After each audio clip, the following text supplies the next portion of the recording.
ಆನಂಜಪ್ಪ, ಏನೇ ಇನ್ಫಾರ್ಮೇಷನ್ ಇದ್ರೂ ಹೇಳಿ, ತಕ್ಷಣ ಹೊರಟು ಬರ್ತೀನಿ. ನಾಳೆ ನಾಡಿದ್ದು ಬರೋದಕ್ಕಾಗಲ್ಲ. ಹೌದು, ಪರ್ಸನಲ್ ಕೆಲಸನೇ, ಅದಕ್ಕೆ ರಜಾ ತಗೊಂಡಿದ್ದೀನಿ. ಥ್ಯಾಂಕ್ಸ್. ಆರ್ಯ, ನನ್ನಿಂದ ನಿನ್ನ ಕೆಲಸಕ್ಕೆ ತುಂಬ ತೊಂದರೆ ಆಗ್ತಿದೆ ಅಲ್ವಾ? ನೋ, ಅದನ್ನು ನಿಭಾಯಿಸ್ಬೋದು. ಇವತ್ತು ನಮ್ಮ ಮನೇಲಿ ದರ್ಶನ. ಈ ಮುದ್ದು ಮುಖನ ನಾನು ಇನ್ನು 6 ತಿಂಗಳು ಮಿಸ್ ಮಾಡ್ಕೊಳ್ತೀನಿ. ಇದು ಶತ್ರುಗಳಿಗೂ ಬೇಡಪ್ಪ. ಅರೆ ವಾ, ನಾನು ನೋಡ್ದಾಗ ಈ ಮಾತು ಹೇಳಲಿಲ್ಲ, ಮದುವೆ ಆದಾಗ ಈ ಮಾತು ಹೇಳಿಲ್ಲ, ಫಸ್ಟ್ ನೈಟಲ್ಲಿ ಕೂಡ ನೀವು ಈ ಥರ ಹೇಳಲಿಲ್ಲ. ಈಗ ನಾನು ಹೋಗ್ಬೇಕಾದ್ರೆ ಕವಿಗಳಾಗ್ಬಿಟ್ಟಿದ್ದೀರಾ? ಓಹೋ, ಇದನ್ನ ಕವಿತೆ ಅಂತಾರ? ಪೊಲೀಸ್ ಆಫೀಸರ್ ಬಾಯಲ್ಲಿ ಇಷ್ಟು ಸ್ವೀಟ್ ವಾರ್ತೆ ಬಂದರೆ ಅದು ಕವಿತೆನೇ ಬಿಡಿ. ಲಗೇಜ್ ಪ್ಯಾಕ್ ಮಾಡ್ಕೊಂಡಿದ್ಯಾ? ನಡೀತಾ ಇದೆ. ಪ್ಯಾಕಿಂಗಲ್ಲಿ ಏನಿದೆ ಹೇಳಿ? ಏನಿದೆ? ನಾನು ಇಲ್ಲದೆ ಇರೋ 6 ತಿಂಗಳು ಈ ನನ್ನ ಗಂಡ ಹೇಗಿರ್ತಾನೆ ಅನ್ನೋ ಚಿಂತೆ, ದಿನಾಗ್ಲೂ ಊಟ ತಿಂಡಿಗೆ ಹೇಗೆ ವ್ಯವಸ್ಥೆ ಮಾಡ್ಕೋತಾನೆ ಅನ್ನೋ ಬೇಸರ, ಇನ್ನು US ನಾನು ಹೇಗೆ ಕಾಲ ಕಳೆಯೋದು ಅನ್ನೋ ಬೇಸರ. ನಿನ್ನ ನೆನಪುಗಳು ನನ್ನ ತುಂಬ ಕಾಡ್ತಾ ಇರುತ್ತೆ. ಈ ಎಲ್ಲದನ್ನು ನಾನು ಪ್ಯಾಕ್ ಮಾಡಿ ತೊಗೊಂಡು ಹೋಗ್ತಾ ಇದ್ದೀನಿ. ಓಹೋಹೋ, ಏನು ಮಾತಾಡದೇ ಇರೋಳು ಇಷ್ಟು ದಿನ ಇವತ್ತು ಇಷ್ಟು ಪೊಯೆಟಿಕ್ ಆಗಿ ಮಾತಾಡ್ತಿದೆಯಲ್ಲ. ಆಗಮನದಕ್ಕಿಂತ ನಿರ್ಗಮನನೇ ತುಂಬ ಫೀಲ್ ಕೊಡುತ್ತೆ ಅಂತ ಇವತ್ತು ಗೊತ್ತಾಯ್ತು. ಹೌದು ಆರ್ಯ, ಮದುವೆ ಆದಮೇಲೆ ನಾವು ಈ ರೀತಿ ದೂರ ಆಗ್ತೀವಿ ಅಂತ ನಾನು ಮನ್ಸಿನಲ್ಲೂ ಅಂದ್ಕೊಂಡಿರಲಿಲ್ಲ. ನನಗೊಂದು ಸತ್ಯ ಹೇಳು, ನಿಜವಾಗ್ಲೂ ನಿನ್ನ ಮನಸಾರೆ ಒಪ್ಕೊಂಡು ನನ್ನ ಹೋಗಕ್ಕೆ ಬಿಡ್ತಾ ಇದೆಯಾ? ಮದುವೆ ಆದ ತಕ್ಷಣ ಗಂಡನ್ಗೇನಾದರೂ ಅದೃಷ್ಟ ಒಲ್ದು ಬಂದರೆ ಅದು ಹೆಂಡತಿ ಕಾಲ್ಗುಣ ಅಂತಾರೆ. ನಮ್ಮ ಮದುವೆ ಆಗ್ತಿದ್ದಂಗೆ ನಿನಗೆ ಈ ಆಫರು ಮತ್ತೆ ಅಲ್ಲಿ ಹೋಗ್ತಿದ್ಯಾ. ಸೊ ಗಂಡನ್ ಕಾಲ್ಗುಣ ಚೆನ್ನಾಗಿದೆ ಅಂತ ಪ್ರೂವ್ ಆಯಿತು. ಬಿಡು, ನಿನಗೊಂದು ಒಳ್ಳೆ ಕ್ರೆಡಿಬಿಲಿಟಿ ಸಿಕ್ಕಂಗೆ. ಇದು ಸ್ವಲ್ಪ ಜಾಸ್ತಿ ಆಯಿತು, ಆದರೆ ನಿಮ್ಮ ಕೈ ಹಿಡ್ದಿದ್ದು ನನ್ನ ಅದೃಷ್ಟನೇ. ಇದೆಲ್ಲ ಬಿಡಿ, ನಾನು ನಿಮ್ಗೊಂದು ಕೇಳಿದೆ, ನೀವು ಉತ್ತರನೇ ಕೊಡಲಿಲ್ಲ. ಮನ್ಸಾರೆ ನೀವು ಒಪ್ಪಿದ್ದೀರಾ ನಾನು ಹೋಗೋದಕ್ಕೆ? ನಿಜ ಹೇಳ, ನೀನು ಅಲ್ಲಿಗೆ ಹೋಗ್ತಿರೋದು ನನಗೆ ತುಂಬ ಬೇಸರ ಆಗ್ತಿದೆ. ಆದರೆ ನನಗೆ ಬೇಜಾರಾಗುತ್ತೆ ಅಂತ ನಿನಗೆ ಹೋಗಬೇಡ ಅನ್ನೋಷ್ಟು ಸ್ವಾರ್ಥಿ ನಾನಲ್ಲ.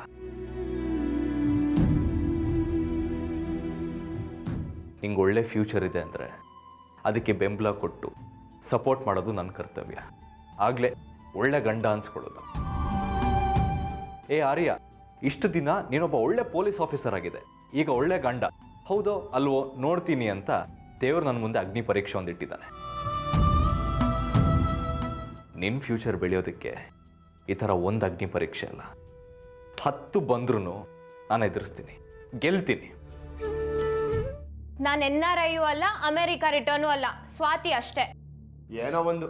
ಏನ್ ವಿಷಯ? ನಾನು ನಿಮ್ಗೇನೋ ಹೇಳೋಣ ಅಂತ ಬಂದೆ. ಹಾ, ಗೊತ್ತಾಯ್ತು ಬಿಡು. ಏರ್ಪೋರ್ಟಿಗೆ ಕಾರ್ ಕಳಿಸ್ಬೇಕು ತಾನೆ? ಡೋಂಟ್ ವರಿ, ಒಳ್ಳೆ ಕಾರೇ ಕಳಿಸ್ತೀನಿ. ಆರ್ಯ ಕರ್ದ ಅಂತ ಹೋಗ್ಬಿಡ್ಬೇಡ, ಅವನ ಜೊತೆ ಪೊಲೀಸ್ ಜೀಪಲ್ಲಿ ಕರ್ಕೊಂಡು ಹೋಗ್ತಾನೆ. ನೋಡಕ್ಕೆ ಕೆಡದಾಗಿರುತ್ತೆ.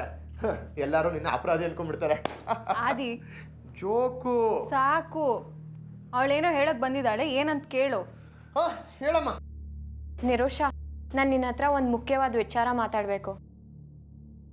ನನ್ನ ಹತ್ರನಾ? ಏನು? ಅದನ್ನ ನಾನು ಹೇಳೋದಕ್ಕಿಂತ ರಂಜಿತ್ ಅಣ್ಣ ಹೇಳ್ತಾರೆ, ಕೇಳಿ. ಹೇಳಿ ರಂಜಿತ್ ಅಣ್ಣ. ಸ್ವಾತಿ 6 ತಿಂಗಳು ಹೊರದೇಶಕ್ಕೆ ಹೋಗ್ತಾ ಇರೋದ್ರಿಂದ ಅವಳ ಒಂದು ಜವಾಬ್ದಾರಿನ ನಿರೋಷ ವಹಿಸ್ಕೋಬೇಕು ಅನ್ನೋದು ಅವಳ ಆಸೆ.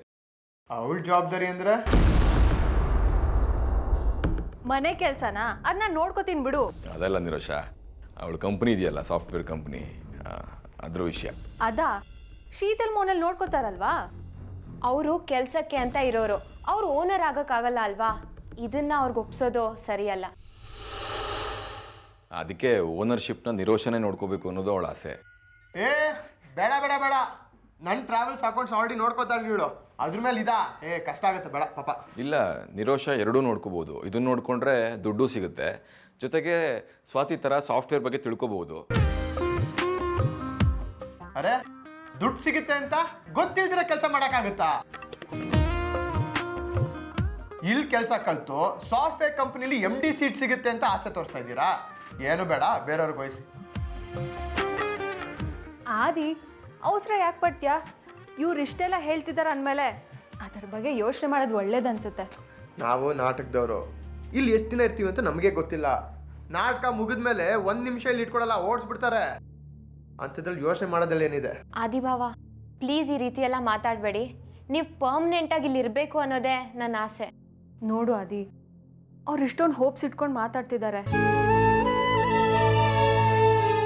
ದುಡ್ಗೋಸ್ಕರ ಬೇಡ, ನನ್ನ ಮೇಲೆ ನಂಬಿಕೆ ಇಟ್ಕೊಂಡು ಒತ್ತಾಯ ಮಾಡ್ತಿದ್ದಾರೆ.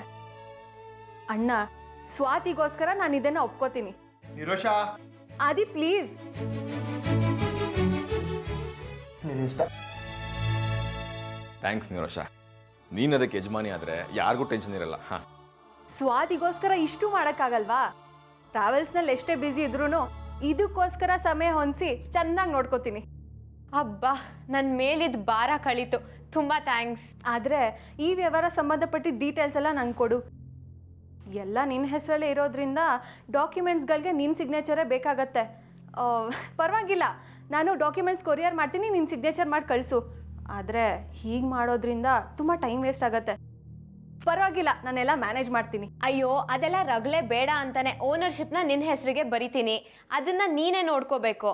ನೀನೇ ಇನ್ಮೇಲಿಂದ ಈ ಕಂಪನಿಗೆ ಓನರು.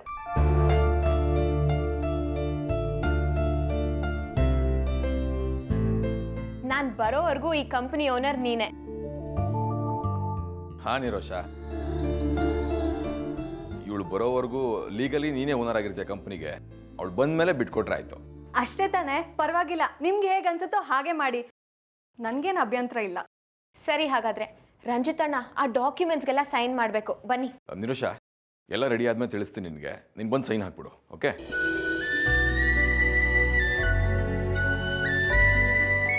ಬೇಕಿತ್ತಾಯ್ತಲ್ಲ ನಿನಗೆ? ಅವಳು ಉದ್ಧಾರ ಮಾಡೋ ಅವಶ್ಯಕತೆ ಏನಿದೆ ನಿನಗೆ? ಆದಿ, ಅರ್ಥ ಮಾಡ್ಕೋ. ಈಗ ನಾನು ಈ ಕಂಪ್ನಿ ಓನರು, ಕೈ ತುಂಬ ದುಡ್ಡು ಬರುತ್ತೆ. ಈಗಿರೋ ಪರಿಸ್ಥಿತಿಲಿ ನಮ್ಗೆ ಎಷ್ಟು ಹೆಲ್ಪ್ ಆಗತ್ತೆ ಹೇಳು? ಆರಾಮಾಗಿ ತಿಂಗಳ ಸಾಲನ ಕಟ್ಕೊಂಡು ಹೋಗ್ಬೋದು. ನಿನ್ನ ವರ್ತನೆ ನಂಗೆ ಅರ್ಥ ಆಗಲ್ಲ. ಗೊತ್ತಿಲ್ದಿರೋ ಕೆಲಸನ ಒಪ್ಕೊಂಡು ತುಂಬ ಅನುಭವಿಸ್ತೀಯ. ಇವಾಗಲೇ ಯೋಚನೆ ಮಾಡು. ನಿನಗೆ ನನ್ನ ಕೆಪಾಸಿಟಿ ಇನ್ನೂ ಗೊತ್ತಿಲ್ಲ ಅನ್ಸುತ್ತೆ. ಮುಂದೆ ನೋಡ್ತಾ ಇರು, ನಾನೇನು, ನನ್ನ ಕೆಪಾಸಿಟಿ ಏನು ಅಂತ ಚೆನ್ನಾಗಿ ಗೊತ್ತಾಗತ್ತೆ. ಇನ್ನು ಮುಂದೆ ನೀನು ನೋಡೋ ನಿರೋಷನೇ ಬೇರೆ.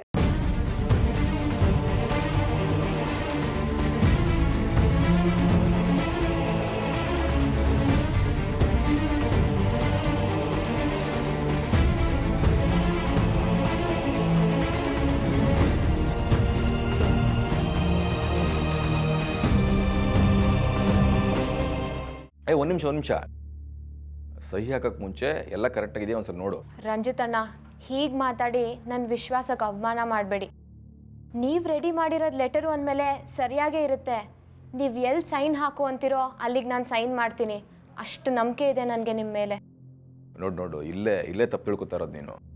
ವ್ಯವಹಾರ ಯಾವಾಗಲೂ ಎಮೋಷನ್ಸ್ ಮೇಲೆ, ವಿಶ್ವಾಸದ ಮೇಲೆ ನಡಿಬಾರ್ದು, ದಾಖಲೆಗಳ ಮೇಲೆ ನಡಿಬೇಕು. ಯಾವಾಗಲೂ ಅಷ್ಟೇ, ದಾಖಲೆಗಳನ್ನ ಸರಿಯಾಗಿ ಓದದೆ, ಅರ್ಥ ಮಾಡ್ಕೊಳ್ದೆ, ನೋಡದೆ ಸಹಿ ಹಾಕ್ಲೇಬಾರ್ದು. ಈ ಪ್ರಪಂಚ ತುಂಬ ಒಳ್ಳೇದು ಅಂತ ನೀನೇನಾದರೂ ಹಾಗೆ ಮಾಡಿದ್ರೆ ಮುಂದೆ ತುಂಬ ಪಶ್ಚಾತ್ತಾಪ ಪಡ್ತೀಯ. ಅದೆಲ್ಲ ನಂಗೆ ಗೊತ್ತಿಲ್ಲ ರಂಜಿತಣ್ಣ. ನನಗೆ ನಿಮ್ಮ ಮೇಲೆ ತುಂಬ ನಂಬಿಕೆ ಇದೆ. ನನಗೆ ಅಣ್ಣ ಇಲ್ಲದೆ ಇರೋ ಕೊರತೆನ ನೀಗಿಸಿದವ್ರು ನೀವು. ನಿಮ್ಮ ಜೊತೆ ನಾನು ವ್ಯಾವಹಾರಿಕವಾಗಿ ನಡ್ಕೊಳಕ್ಕಾಗತ್ತಾ? ವ್ಯವಹಾರದಲ್ಲಿ ರಿಲೇಷನ್ಶಿಪ್ ಇರಲ್ಲ ಸ್ವಾತಿ. ನಾನು ಇದನ್ನೆಲ್ಲ ಒಪ್ಪಲ್ಲ. ನನಗೆ ನಿಮ್ಮ ಮೇಲೆ ಪೂರ್ತಿ ವಿಶ್ವಾಸ ಇದೆ. ನಾನು ಸೈನ್ ಮಾಡ್ತಾ ಇದ್ದೀನಿ ಅಷ್ಟೇ.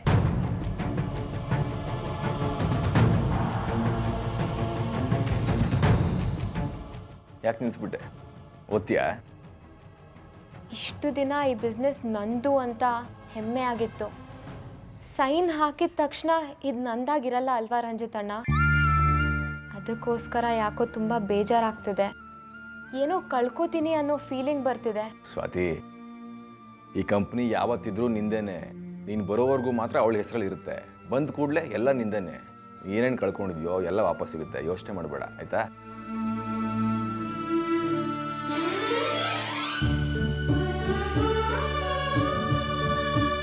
ಬೇಗ FIR ಬುಕ್ ಮಾಡ್ಕೊಂಡು ಆ ಕಳ್ಳನ ಹಿಡಿದು ನನಗೆ ದುಡ್ಡು ಕೊಡಿಸಿ ಸರ್. ಅವ್ರು ಊರು ಬಿಟ್ಟು ಹೋದ್ರೆ ನನಗೆ ದುಡ್ಡು ಸಿಗಲ್ಲ. ನಿಮ್ಮ ತಂದೆ ಹೆಸರೇನು? ಅವ್ರು ಎಲ್ಲಿದ್ದಾರೆ? ರೇವಣ್ಣ ಅಂತ ಸೂರ್ಯನ್ ಮನೇಲಿದ್ದಾರೆ.